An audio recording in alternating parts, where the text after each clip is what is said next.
You saved my pups, you healed my heart, you are my true mate. It wasn't the howl of the winter wind that woke the castle, but the frantic, starving cries of the newborn heirs. Their mother, the Luna, had vanished into the snow, leaving them to die. One lowly servant dared to cross the frozen chambers to save them. This is her story. The year was 1244 of the Moon Goddess era, and Castle Blackwood stood as a brutal, stone fortress against the unforgiving northern winds of the Ironmane territory.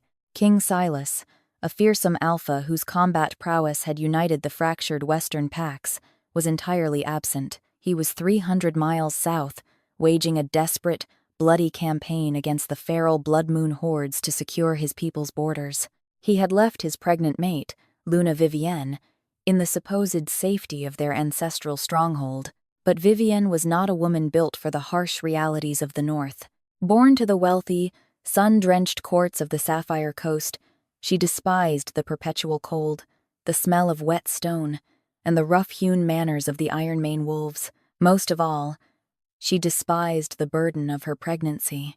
On the eve of the winter solstice, as a blinding blizzard battered the castle walls, Vivienne gave birth to twins, a boy, Arthur, and a girl, Freya. Yet, there was no joy in the Luna's chambers.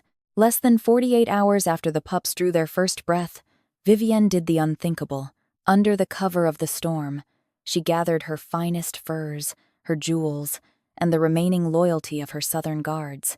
She forged a letter of safe passage, slipped through the postern gate, and fled into the night to join the caravan of Lord Cedric, a rival alpha, who had long coveted both Silas's territory and his beautiful Vine Mate.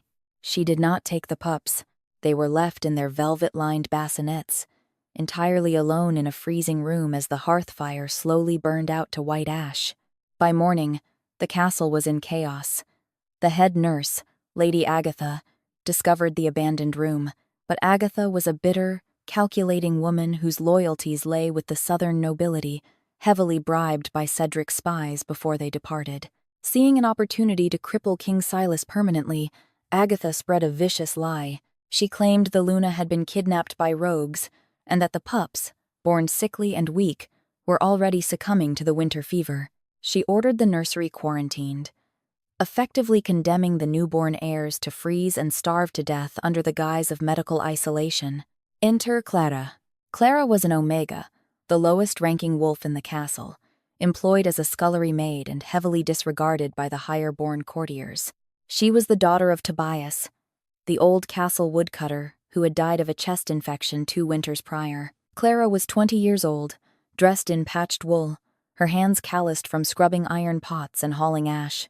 But beneath her soot-stained exterior beat a heart of fierce, untamed loyalty to the pack and an instinct that could not be silenced. While fetching firewood for the kitchens, Clara heard the faint, hoarse wheezing coming from the high tower. The sound pulled at the very core of her wolf. Ignoring the explicit orders of Guard Captain Alistair and defying the quarantine, she picked the iron lock of the nursery with a rusted hairpin she used to keep her hair out of her face.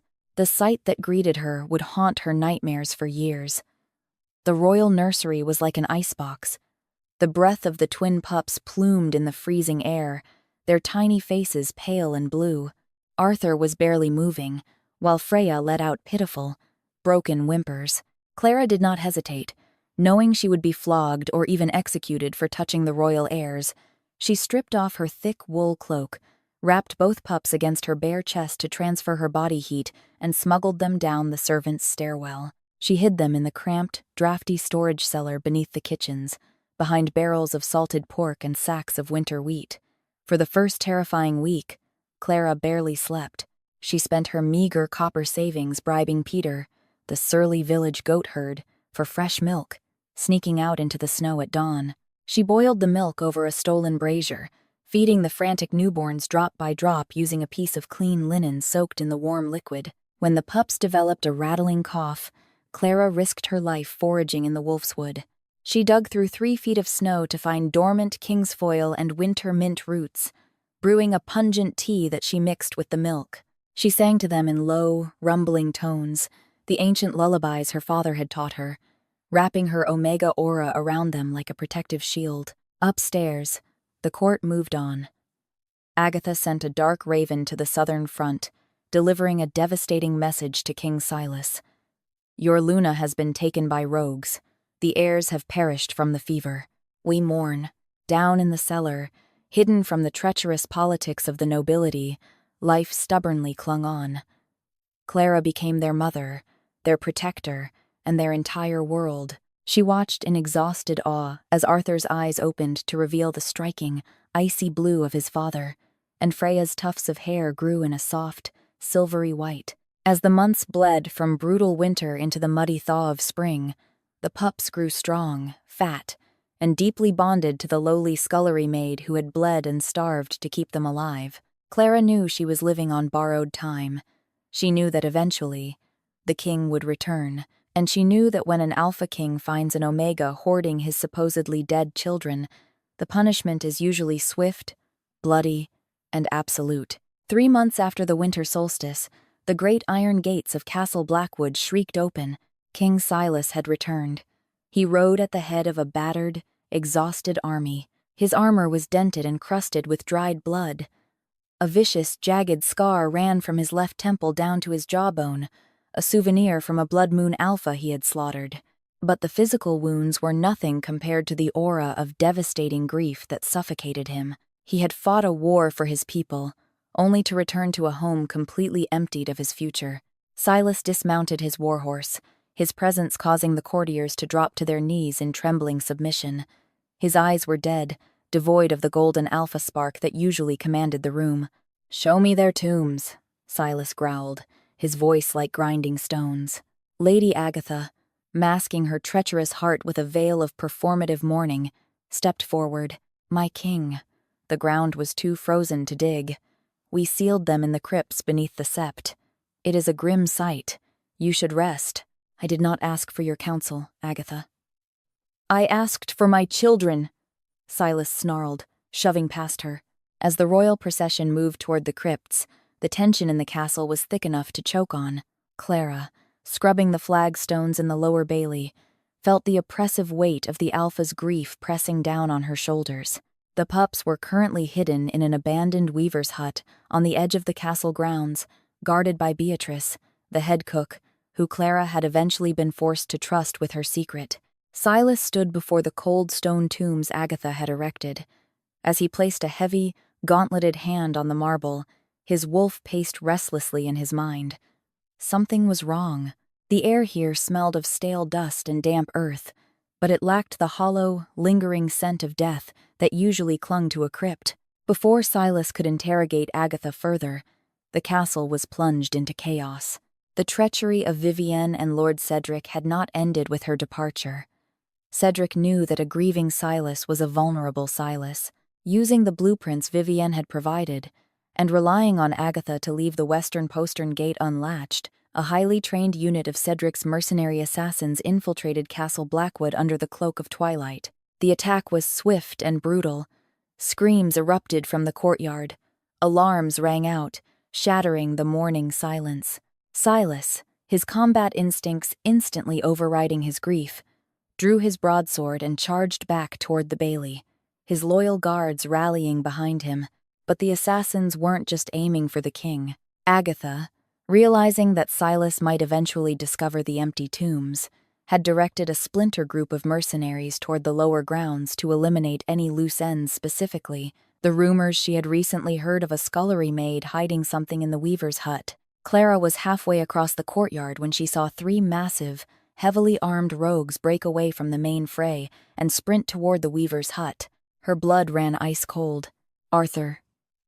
Freya, driven by a primal, maternal instinct that entirely eclipsed her omega nature, Clara did not run for cover like the other servants. She grabbed a heavy iron fire poker from a nearby brazier and sprinted toward the hut, her bare feet slipping in the mud and slush.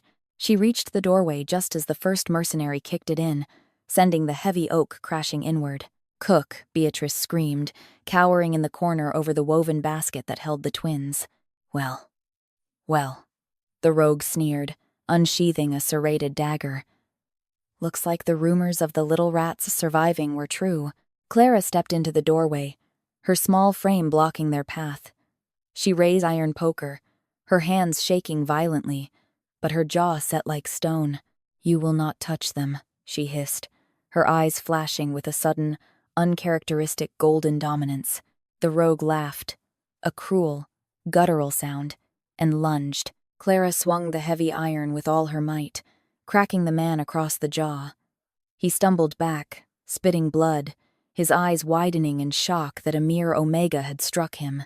Infuriated, he backhanded her with crushing force. Clara flew across the room, slamming into the stone wall. Pain exploded in her ribs, her vision swimming with black spots. The rogue advanced on the basket.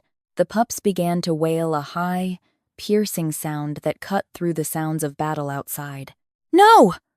Clara screamed. She threw herself forward, wrapping her body entirely over the basket, acting as a human shield. The rogue raised his dagger, ready to plunge it through her back. Suddenly, the air in the room vanished. The atmospheric pressure dropped so violently that the windows shattered inward. A terrifying, monstrous roar shook the very foundations of the hut. King Silas filled the doorway, his eyes glowing a blinding, lethal gold. He had tracked the scent of strange wolves to this corner of his keep, but what he saw froze the blood in his veins.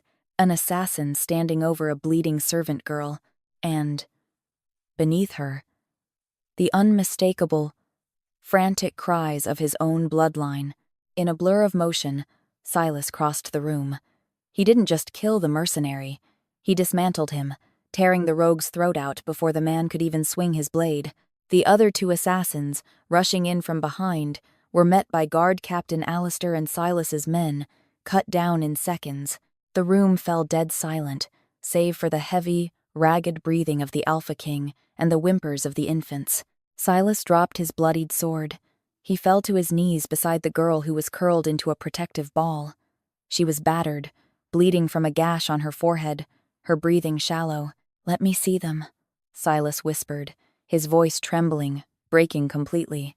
Clara, fighting through the haze of pain, slowly uncurled her body. She looked up at the terrifying Alpha King, expecting to be struck down for her insolence. Instead, she saw tears tracking through the grime and blood on his face. Silas reached into the basket.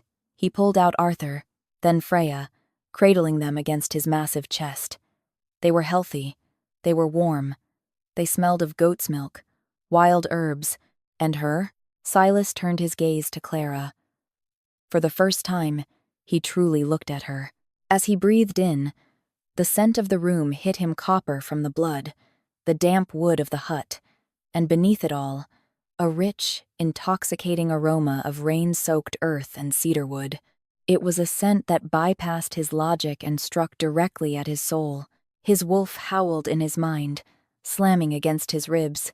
The mate bond, dormant and entirely deadened during his disastrous, arranged marriage to Vivian, suddenly ignited like a wildfire. "Mate," his wolf roared. "Protector. Mate." Silas reached out a trembling hand, gently brushing the hair away from Clara's bleeding forehead. The moment his skin touched hers, a jolt of electricity surged through them both, causing Clara to gasp. "You." Silas breathed, his eyes wide with a mixture of reverence, shock, and a sudden, fierce possessiveness. "You saved my lineage. You saved my heart." Clara could barely keep her eyes open, the adrenaline finally fading, leaving only agonizing pain. I just couldn't let them be cold," she whispered, right before the darkness claimed her. As Silas gathered the unconscious Omega into his arms, holding her just as tightly as his children, he looked over his shoulder at his stunned guards. "Seal the castle," the Alpha King commanded, his voice echoing with absolute, terrifying authority. "Arrest Lady Agatha, and fetch the royal physician. If this woman dies, the entire medical wing hangs." Clara awoke to the unfamiliar sensation of absolute, encompassing warmth. She gasped, her eyes flying open, expecting the damp stone ceiling of the weaver's hut or the freezing draft of the root cellar. Instead, She stared up at a canopy of deep crimson velvet embroidered with the golden crest of the Ironmane pack. The mattress beneath her was stuffed with down, a luxury she had only ever heard the older servants whisper about. Panic seized her throat. "Arthur! Freya!" she choked out, attempting to sit up. Fire laced through her ribs, and she collapsed back against the pillows with a whimper. "Peace, little wolf. They are safe." The voice, a deep, gravelly baritone, rumbled from the corner of the room. Clara turned her head, wincing. King Silas sat in a high-backed leather chair beside the roaring hearth. He had shed his bloodied armor, wearing only a loose linen tunic and dark breeches, but he looked no less imposing. In his massive, scarred arms, he held both twins, completely dwarfing their small bodies. They were fast asleep, their tiny hands clutching the fabric of his shirt. Standing near the door was Physician Harrison, a stoic man known throughout the Western Territories for his surgical precision. He offered Clara a tight, respectful nod, a gesture no highborn wolf had ever directed at her before quietly slipping out of the royal chambers. "You have 3 fractured ribs, a severe concussion, and you are dangerously malnourished," Silas said, rising slowly so as not to wake the infants. He crossed the cavernous room and sat on the edge of the mattress. The sheer proximity of the Alpha King made Clara's Omega instincts scream in submission. Yet, confusingly, another instinct, something ancient and warm, pulled her toward him. "My king," Clara whispered, attempting to lower her gaze and bare her neck in traditional deference. "I am sorry. I broke the quarantine. I stole food from the kitchens. I know the punishment for an Omega touching the royal bloodline is—" "Stop," Silas commanded, though the word lacked its usual sharp edge. It was entirely gentle. He reached out, his calloused thumb gently tracing the line of her uninjured cheek. The same electric jolt from the weaver's hut flared between them, raising the hairs on Clara's arms. "You did not break a quarantine, Clara," Silas said, his voice dropping to a low, intimate timbre. "You bypassed an assassination. Lady Agatha confessed in the dungeons an hour ago. She and my former mate, Vivienne, colluded with Lord Cedric of the Sapphire Coast. They intended for my children to freeze to death so Cedric's future heirs would face no challengers for my lands." Clara stared at him, horror pooling in her stomach. A mother left them to die? Silas's jaw clenched, his icy blue eyes darkening. She was no mother. She was a political parasite. "You are their mother. Clara, the bond these pups have with you. I can feel it through my own blood tie to them. They reek of your scent, and they scream whenever Harrison tries to take them from this room." Silas leaned closer, the scent of rain-soaked earth and cedarwood overwhelming his senses once again. "And there is something else. Something I thought the moon goddess had cruelly denied me. When the frost breaks and the false crown falls, the true heart of the pack shall be found in the ashes." The ancient prophecy of the first Ironmane Alpha. Silas quoted the old scripture, his gaze locked on hers. "My marriage to Vivienne was arranged by the High Council to end a border war. There was no bond, but you, Clara. The moment I touched you in that hut, my wolf recognized you. You are my fated mate." The room spun. Clara pressed her hands to her face. "No.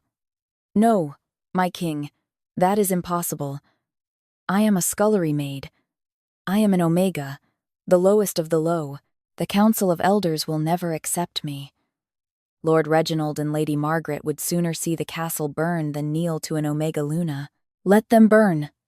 "Then," Silas growled, a terrifying, possessive rumble vibrating in his chest, "I have bled for this territory. I have fought feral hordes to keep these cowardly nobles safe in their silk-lined keeps. I will not let them dictate the fate of my soul, nor the woman who saved my children." He gently placed Arthur and Freya on the mattress beside Clara. As soon as the pups felt her presence, they wriggled closer, burying their faces into her side with contented sighs. Silas leaned down and pressed a reverent kiss to Clara's bandaged forehead. "Rest, my true mate. Tomorrow, I cleanse this castle of its rot, and then we prepare for war. because Cedric will not take the failure of his assassins lightly. News of Lady Agatha's execution for high treason sent shockwaves through the Ironmane territory, but it was the king's subsequent decree that shattered the very foundation of their society. Silas formally declared Clara, an unranked Omega, as his fated mate and the future Luna of the pack. The nobility was outraged. Whispers of a bewitched king and an opportunistic rat echoed through the grand halls. Lord Reginald, the wealthiest of the northern lords, openly threatened to withdraw his troops from Silas's army, but the impending civil war was abruptly halted by a much larger, darker threat.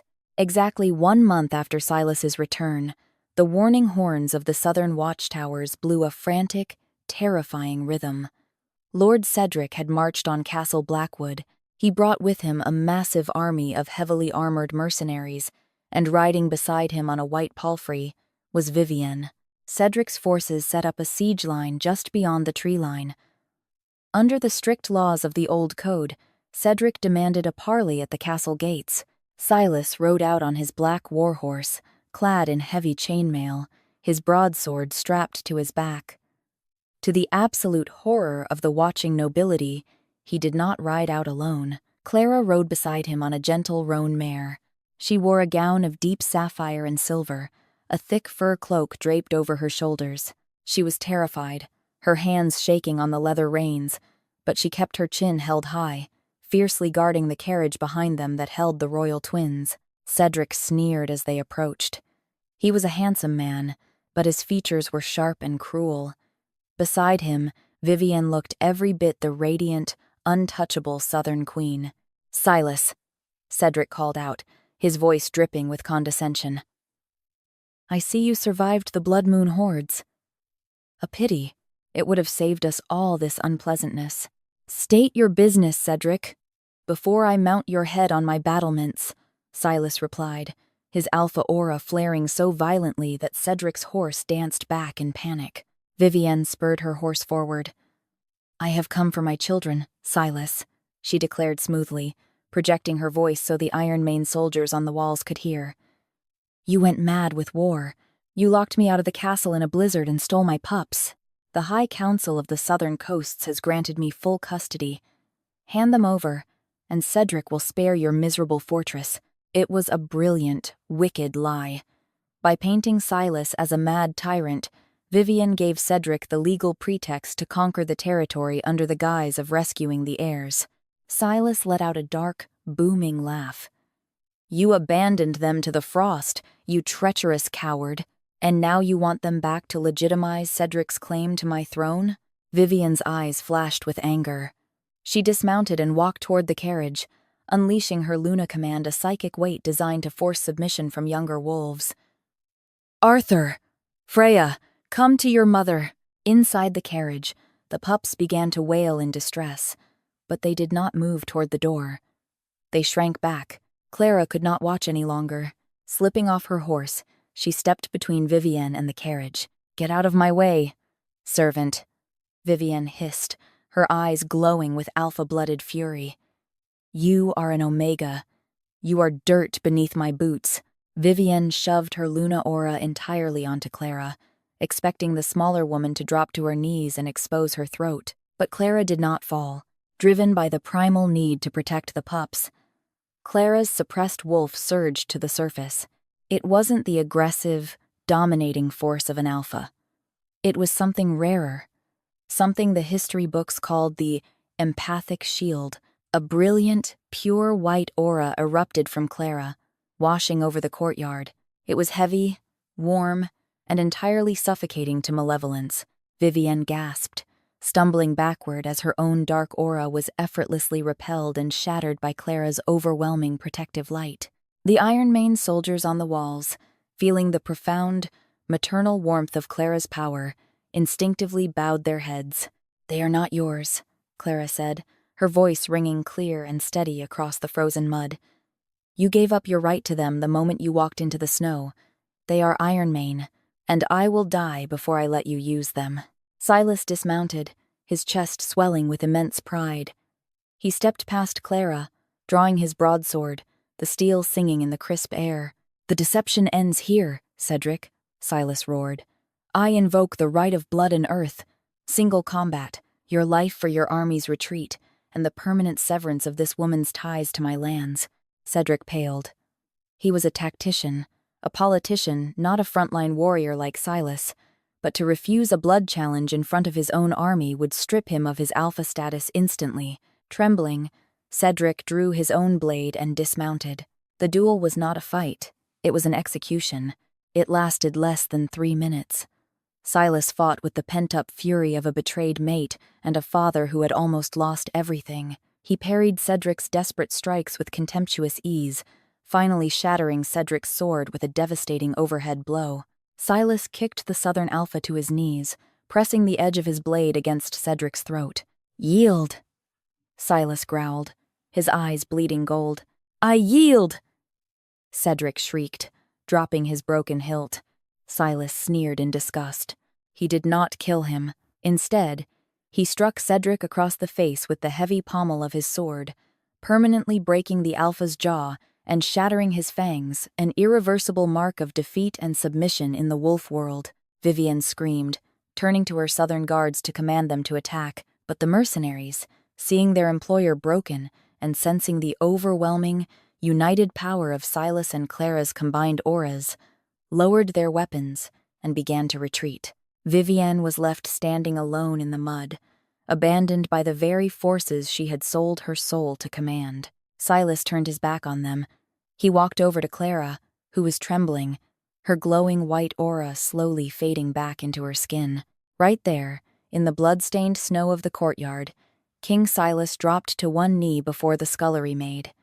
He reached into his cloak and pulled out a circlet of woven black iron and moonstones. "You protected my blood when I could not," Silas said loudly, ensuring every noble, soldier, and servant heard him. "You showed us that strength is not just in the swing of a sword, but in the endurance of the heart. Be my equal. Be my true mate." Clara looked at the terrifying, beautiful Alpha King, then at the carriage where Arthur and Freya were finally quiet. Tears spilled over her cheeks as she nodded. Silas placed the crown upon her head, and as he stood to kiss her, a deafening howl of approval erupted from the castle walls, echoing across the valley. The winter storms of the Ironmane territory no longer whispered of betrayal and death. They howled with the strength of a united pack, led not by a fragile southern rose, but by the fierce, unyielding spirit of an Omega who dared to love. Clara proved that true nobility isn't born from golden crowns or wealthy bloodlines, but forged in the freezing dark, protecting the innocent when the world turns away. Hi, my name is King's Obsession Concord, the owner and manager of King's Obsession Concord. After watching the video, she protected the Alpha King's pups when his Luna left them.